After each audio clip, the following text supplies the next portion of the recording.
March 31st, 2022 was supposed to be a normal night in St. Paul before volleys of gunfire echoed through the North End. Police learned one of the shooters was legally carrying concealed, and initial info said there had been dozens of rounds fired. Copy. Code in Minnesota. Looks like the suspect vehicle is going to be a silver pickup truck. Is there a Bravo squad at Regions monitoring at all? Yeah. You already know this Hip Hop Hustle on the internet. This Uncle Boo, man. It's a reaction video. Let's get to it. I ain't finna waste no time because it get cold in motherfucking Minnesota. Want to watch the whole video? Go somewhere else and watch it. But if you here with me, it means a lot. 401, I copy. Thank you. And there should be another victim coming in that vehicle that left. 363, did they leave? In what direction?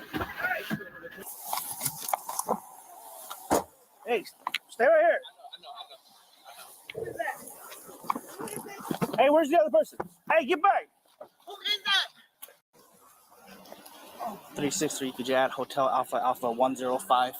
Looks like they got one person in their car. Stay right there.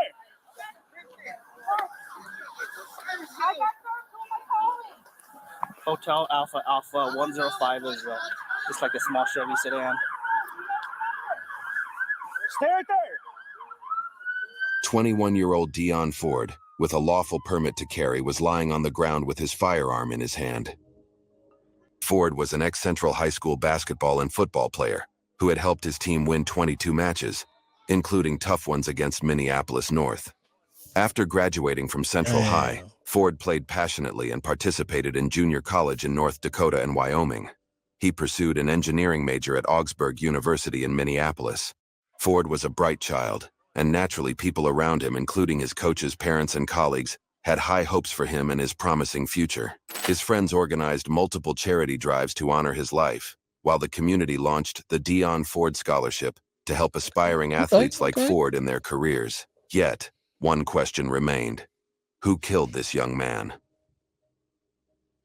Let's go back to the Maryland supermarket on Thursday, March 31st, when two men were suspiciously following Ford. Detectives got their first break in the case when they found Ford on security camera footage from the market, near where he was shot. Ford went inside a nearby restaurant with the two suspects who followed him inside the market, still hot on his trail. Their intentions became all too clear when Ford walked over to his Chevy Cobalt on the street outside, and one of the suspects followed from behind. He initially started talking to Ford lightly. However, the CCTV footage showed that his hand was inside his pocket. Shortly after, Ford backed away. The suspect leaned inside his vehicle, possibly searching for something. It was clear to Ford he was about to be robbed or carjacked. This was when Ford decided he wasn't about to let a random robber get his way with him, and did something that would ultimately cost him his life. In this case, the good guy managed to get the first shot off and successfully strike his target. Unfortunately, that would not be the end of the story. The suspect fell to the ground. Pulling out his handgun, he started shooting blindly at Ford. Although Ford tried defending himself, he was shot in the head.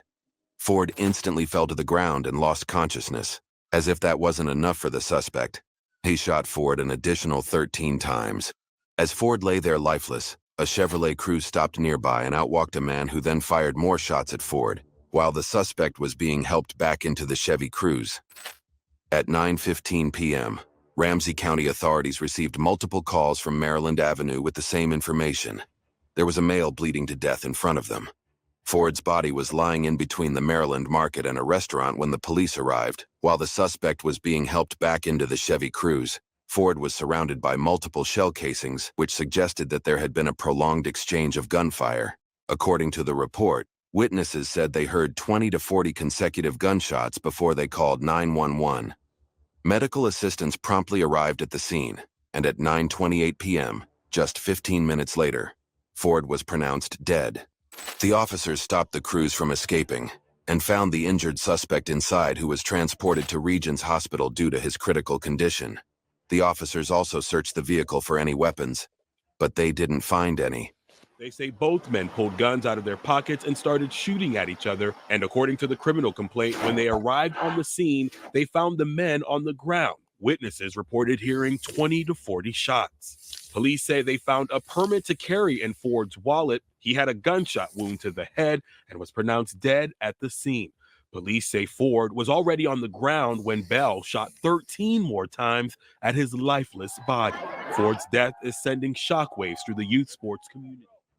On April 4th, 2022, Ramsey County authorities issued an arrest warrant for 21-year-old D'Angelo Dampier, the carjacker's accomplice who pulled up on the shooting scene and fired more rounds at Ford. Dampier revealed that the Chevrolet Cruze belonged to his girlfriend Vivian, who drove Dampier and his brother, 23-year-old Xavion Tyrese Bell, to the supermarket. When Vivian backs in, you guys get out and you go into the store first, right? And then you go to the restaurant. Yeah. And then you run into this other gentleman that was involved in this. Do you know his name? You don't know? Okay. All right.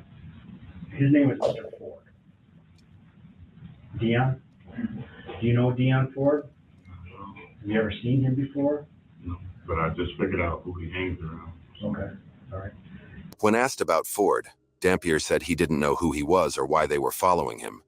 He also claimed that Bell didn't know Ford before the incident. And some of the things I find you being very truthful, and some things you're not being truthful about. Now remember, we watched a lot of video, okay? And you run back to the car, because why? I heard the shot. Okay. So what does shots mean to you? I mean, I don't know, it's just like, I felt something in my, I just felt a weird feeling. Because I didn't know who was getting shot at or who was shooting.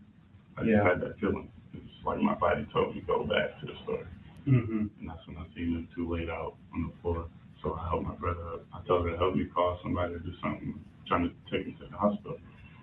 And told me he couldn't move or nothing. And yeah. Okay. So you had a weird feeling. Because generally when you hear shots fired in the neighborhood, which I'm sure you do, Yes, you don't run towards them, do you? No. You depends if one of my homies or if one of my brothers is in that spot, I'm gonna go back. But if it's like all my people with me, I'm not gonna go back. I don't care. Okay. Nothing to do. So he hands you a gun or a phone? Yeah. Okay. And what do you do with that object? You put it in your sweatshirt, you said? Yeah. Okay. What's the plan with that object? What are you gonna do with it? Try to protect your brother? I guess so. Did you ever hide it in the car, or you always kept it in your sweatshirt? No, I took it. Okay, you took it with you. I don't know. What did you do with that gun? I don't really remember. I either tossed it or, I don't know, somebody took it from me while I put it down or some shit like that, because I went to the house that night. And What house did you go to? my house. Your house, is it still at the house? No. That's what I'm saying. My shoes is gone. Some people went in there and took all my shit. The investigator then asked what Dampier did when he saw his brother lying on the ground, to which he responded, "Right hand to God, I shot." Dampier initially told the police that he shot 5 to 6 times, but he later confessed that he emptied his entire 9mm when he reached the scene. Towards the end, Dampier expressed his frustration at how Ford was being made out to be the innocent citizen who tragically died, and they are being blamed as murderers. After a thorough investigation, Dampier was charged with possessing a firearm, aiding a criminal and second-degree murder on March 31st, alongside illegal possession of a gun. On February 1st, 2023, justice was finally served as Ramsey County Judge Andrew Gordon sentenced Dampier, the second shooter, to 25 years imprisonment. The state had initially requested 367 months, which would have been the maximum under state sentencing guidelines, while Dampier asked the judge for 15 years. However, the judge denied both demands, saying he held Bell, the first shooter, more responsible for the incident. Bell's brother is already behind bars for his role in the murder. Back in February, a jury found D'Angelo Dampier guilty of several counts, including aiding and abetting second-degree murder. He was sentenced to 25 years in prison. Bell's plea deal also required him to enter guilty pleas in 2 other cases for a total of 5 first-degree aggravated robbery convictions. Bell was given 30 years imprisonment, and it was established that the incident was triggered by Bell's attempt to rob Ford, who simply fired in his defense and was permitted to carry a gun. Touches your heart when you know who that person is. Ford, a star athlete and former Central High School student, was respected and loved by so many, including his former wrestling coach, teacher, and mentor, Spend a lot of time with him. Dominique Gilmer. I showed him that I cared about him, and he was like, "Oh, I'm gonna try to do well." This is a goofy kid that wanted to do well.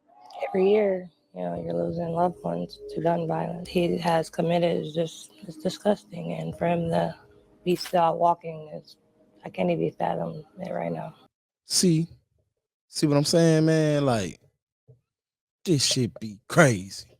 You gonna hear me say that a lot on here, man. This shit be crazy. Cause the first thing we do, we gonna be like, blame they mama. But nah, man, we can't blame they mama, man, cause these two suckers, man, they know they know what they doing. They knew right from wrong, bro. Like, one thing I hate is a robbing ass, stealing ass nigga, man. Why y'all wanna rob and steal from people that work hard for what they got? Then y'all be robbing people that ain't even got nothing, bro. You will rob me in the hood. I got $30 in my pocket.